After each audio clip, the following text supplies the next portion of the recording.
গামানিকে আমরা 1 বছর এক্সটেনশন করা হয়েছে। আমরা ওই বিশ্বাসটা জন্মাবে না এদের সাথে আমরা জিততেই মাঠে নামছি, এর সাথে আমরা জিতবই, সেই অবস্থায় যাওয়াটা খুব জরুরি। কোনো পাওয়ার আমার মতো, আমি জানি না পাওয়ার কি পাওয়ার না।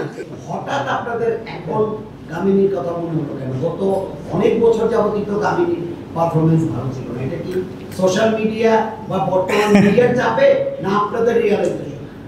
আপনি আমাদের রিয়েলাইজেশন বলতে পারেন, যে আমাদেরও রিয়েলাইজেশন প্লাস কথাটা হচ্ছে যে আমরা চাচ্ছিলাম একটা পারফেক্ট লোক। আগেরবারও কিন্তু টনি হেমিংস আনানো হয়েছিল, যদিও তখনকার প্ল্যান অনুযায়ী হয়তো কাজ হয়নি। সো আমরা এইবার যেইভাবে আমি বললাম না, যেখানে নাথিং হিডেন, এই অ্যাটলিস্ট এই 1.5 মাসে আপনি আমাদের কোনো কার্যকলাপে কোনো একদম স্বচ্ছতা। সো ডেফিনেটলি বাবু ভাই, we think Mirpur wicket is a problem. এটা আমাদের প্রেসিডেন্ট সাহেব বলেন, সবাই বলেন, ফাহিম ভাই বলতে পারবে। ফাহিম ভাই তো সবচেয়ে গুড উইকেটে খেলার অ্যাডভোকেট। তো ফাহিম ভাই আপনি একটু বলেন যে না, টু বি অনেস্ট, উইকেট নিয়ে যে একটা অসন্তুষ্টি আমাদের মধ্যে সবসময় ছিল, এটা আমাদের শুধু না, সবারই ছিল। এটা ফেস করে এসেছি অনেকদিন থেকেই। টনি হেমিংসের ব্যাপারে আমি অ্যাকচুয়ালি শুনেছি লেস বার্টেটের কাছ থেকে। লেস বার্টেট অস্ট্রেলিয়ার একজন কিউরেটর, ওদের 1 নম্বর কিউরেটর অস্ট্রেলিয়া, এবং ওর কাছ থেকে টনি হেমিংসের প্রচুর প্রশংসা শুনেছি আমি। পাকিস্তানে আমার যাওয়ার সুযোগ হয়েছিল। পাকিস্তানে যে উইকেট টনি হেমিংস বানিয়েছে আমি দেখেছি। ওখানে টুর্নামেন্ট হয়েছে, তার ওদের পিএসএল হয়েছে, টুর্নামেন্ট হয়েছে, তারপরও শেষের দিকে উইকেটের যে কন্ডিশন দেখেছি তাতে আমি অবাকই হয়েছে যে আমরা তো এক্সকিউজ দিই যে এত খেলা হয়, এই হয়, সে হয়, তাই আমাদের উইকেট ভালো হয় না। অথচ পাকিস্তানের উইকেটগুলো এত সুন্দর পরিচ্ছন্ন, এত সুন্দর বাউন্স পেস, এগুলি দেখে প্র্যাকটিক্যালি যথেষ্ট ইমপ্রেস হওয়ার সুযোগ ছিল। আর টনি হেমিংসকে আমি এখানে ঢাকাতেও দেখেছিলাম যখন বাংলাদেশে ছিল। চাইনিও যে is a wonderful curator. So এরও একজন মানুষ যে সত্যিকার অর্থে জানে।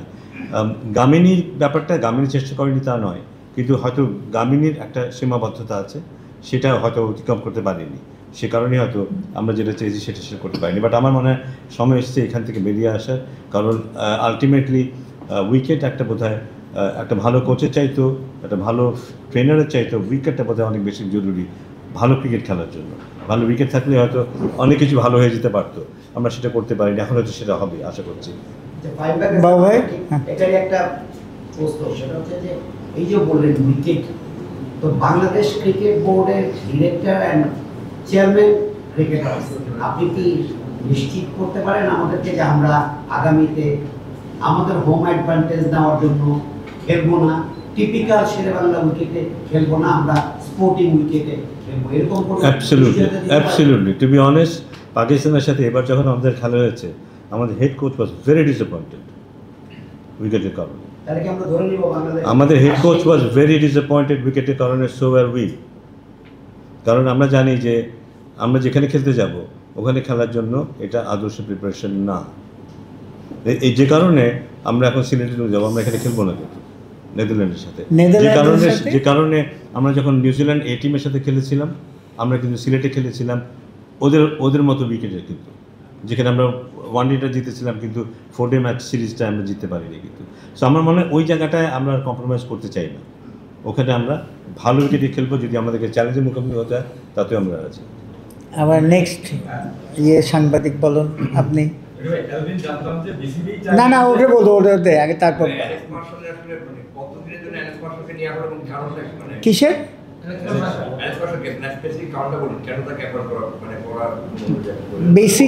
বেসিক্যালি আমরা মনে করি ওই রকমই যে গামিনীর ইয়েতে আমরা যে আমাদের অ্যান্টি করাপশন রাইট নাও আছে, এটাকে আমরা মনে করতেছি যে আরও এনহ্যান্স করতে হবে।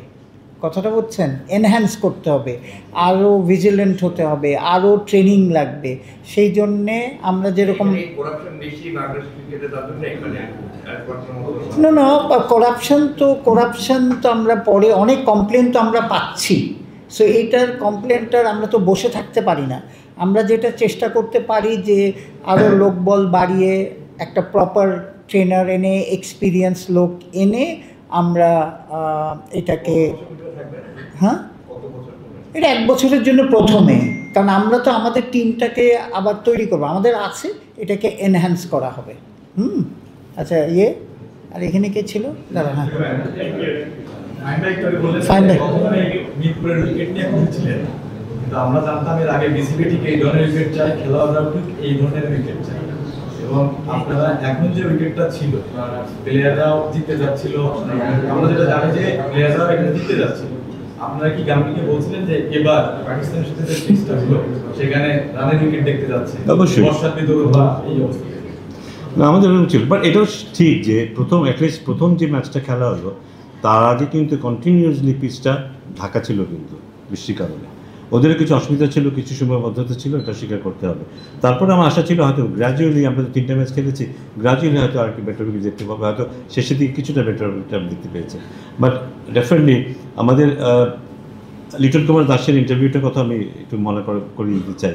লিটনের কথাও একই ছিল, কিন্তু এই ধরনের উইকেট আমরা খেলতে চাই না, এটা খেলার আগেই সে বলেছিল। কিন্তু সো আমার মনে হয়, এবং আমাদের যে ধরনের খেলোয়াড় এখন, হ্যাঁ হ্যাঁ না জিততে চাই, আমাদের প্লেয়াররা কিন্তু এখন ওই ধরনের উইকেটে খেলতে পছন্দ করে না। কিন্তু আমাদের টপ যে যদি 2জন ওপেনার আছে যারা আমাদের একটা বড় শক্তির জায়গা, তারা চায় ভালো উইকেট, যেখানে বল কুইক আসবে, জোরে আসবে, বাউন্স থাকবে, ব্যাকফুটে যারা খেলতে পারে, সেরকম উইকেটই ওরা চায় কোথায়।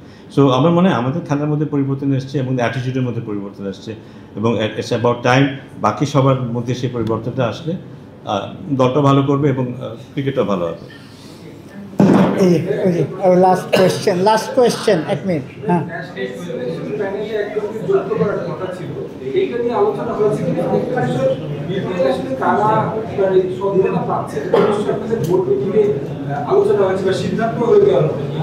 কোনটা? ইভেন্ট ম্যানেজমেন্টে তো আমরা জিনিসটা হচ্ছে যে কম্পারেটিভ স্টেটমেন্ট বানানো হয়েছে, আমরা অ্যাপল টু অ্যাপল কম্পেয়ার করেছি, করে কিছু আবার ক্ল্যারিফিকেশনের জন্য আমাদের ওই কোম্পানিগুলির কাছে ফেরত যেতে হচ্ছে, টু বি ফেয়ার, সেই জন্যে একটু এই 2 দিন সময় নেওয়া হয়েছে। হ্যাঁ, ন্যাশনাল সিলেকশনের ব্যাপারটা সিদ্ধান্ত হয়ে গেছে, আমরা আরেকজনকে নিব, এবং আমি এবং বোর্ড প্রেসিডেন্ট আমরা 2জন মিলে ঠিক করবো যে ওনাদের উপর দায়িত্ব দেওয়া আছে। এনি টাইম, এই কমে লাগাতে নাই, এখন হয়তো কালকে আমরা করে ফেলতে পারছি।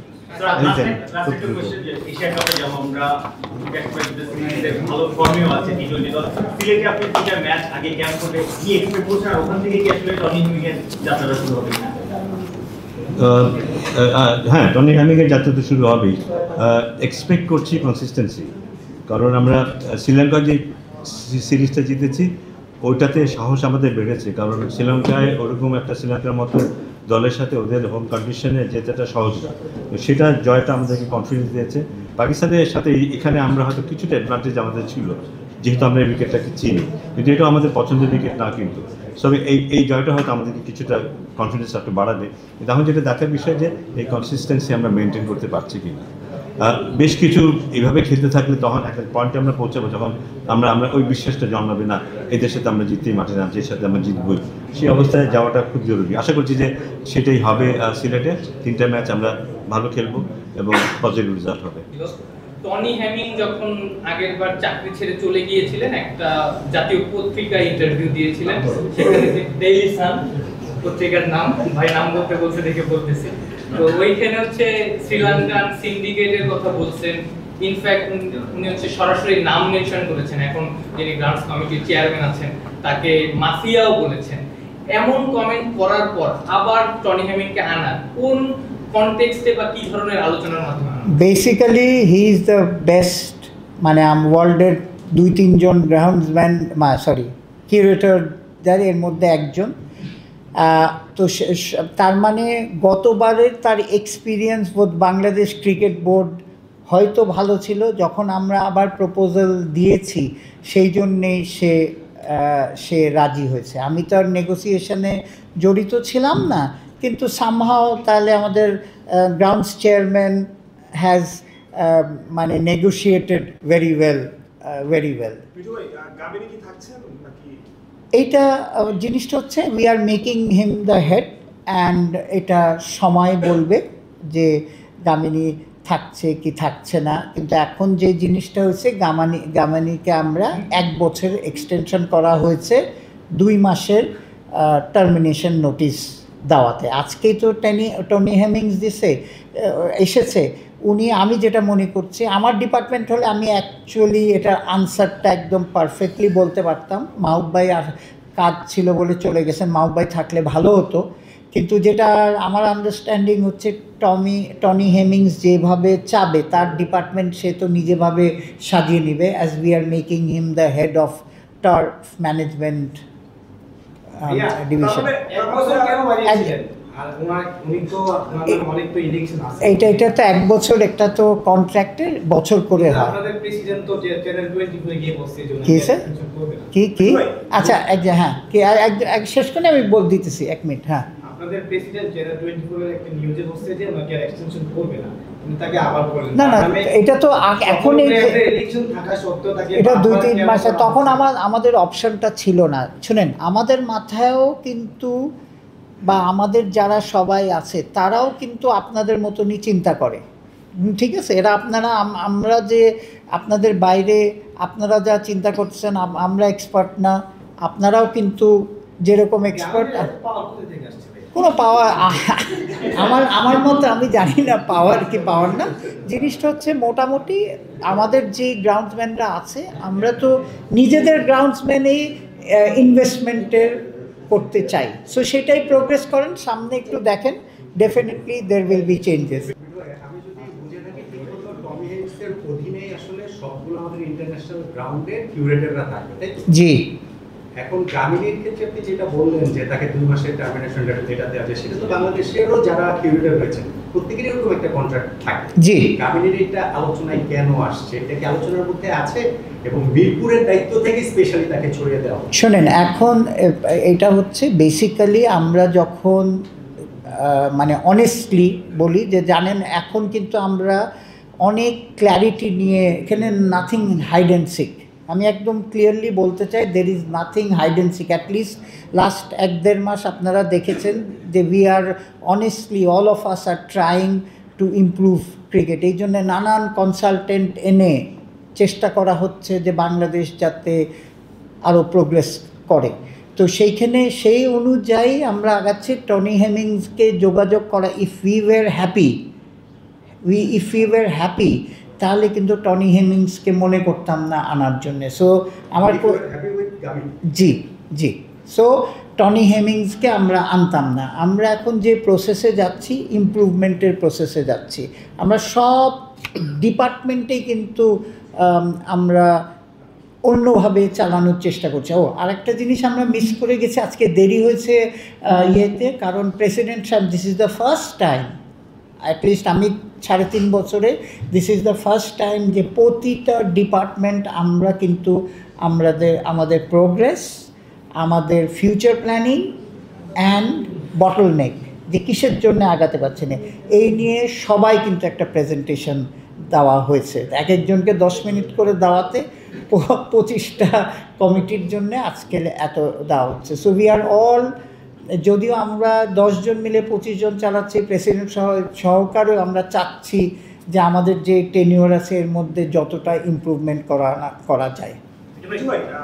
গামী তো কালকে ছুটিতে যাচ্ছে 17 দিনের জন্য, ছুটি হয়তো আগে থেকে নির্ধারিত ছিল, জি ধরে নিতে পারি কিনা গামী যাওয়ার ফিক্সড বাংলাদেশে? এটা সামনে দেখেন, এটা যদি খুব ইম্পর্টেন্ট বলে এটা ইয়েতে দেখেন, সামনে দেখেন, কারণ জিনিসটা তো একটা আমরা তার উপরে একজনকে এনেছি। হ্যাঁ, সো লেট আস গিভ হাম সাম টাইম। হ্যাঁ, অ্যান্ড ডেফিনেটলি গ্রাউন্ডস কমিটি বসবে। হ্যাঁ, প্লাস মাইনাস সবারই তো আছে বলে। টনি হেমিংসও তো জানে কি তার ওয়ার্ক ফ্লো ও নিজে সেট করবে তার বিয়ে। তো এটা ওকে আমার মনে হয় সপ্তাহ 10 দিন টাইম দিই, তারপরে এই আনসারটার কোয়েশ্চেন উত্তরটা দিব আপনাদের সামনে। ওই বাবু ভাই অনেকক্ষণ সিনিয়র আগে তোমার থেকে, এই জন্য বাবু ভাইকে বলছি।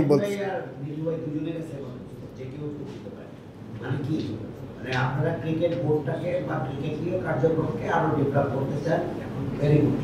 বাট তাতে কি শুধু ওই কামিনী চেঞ্জ তার জায়গায় হেমিংস আসবে, এটাতেই কি দেশের ক্রিকেটের মঙ্গল কল্যাণ নিহিত